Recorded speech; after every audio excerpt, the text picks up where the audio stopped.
Welcome back to another Maintenance Monday. Your host, Maintenance Mike. We're down in the basement. I wanted to go over the sump pump, sump basket with you. We're out at Willow Creek a few weeks back with Adam, and we talked about the drain tile that ran around the perimeter of the foundation and how that drain tile goes into the sump basket here. Well, I've actually pulled the pump out here, and this is the pump, and this is the drain that goes up into here. I'm gonna put this all back together. You'll see some pictures here at the end of the video, what it looks like when it's all put together, but it should be what it is at your house right now. On your pump, you have a float system. It has water inside the basket rises. It's gonna cause the float to rise, and it's gonna cause the pump to run. Water's gonna go through the discharge.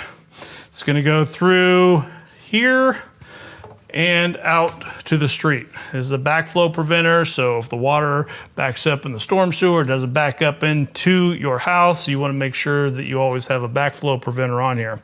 But again, this is your float system. As that water rises, causes the pump to go off and discharge the water. Now, one of the reasons we actually got in here today is because we had a little bit of rock, and sometimes you'll get a little bit of silt and stuff like that inside of the basket. And it would not be a bad idea to get in here and clean that out. So I'm gonna get my vacuum, we're gonna get this cleaned out, and I'm gonna put all this back together. Hopefully this information has helped you again today. If nothing else, just give you a little more information about the sump basket and sump pump, right?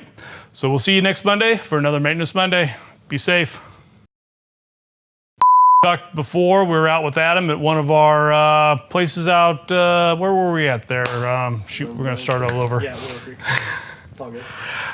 Welcome back to another Maintenance Monday.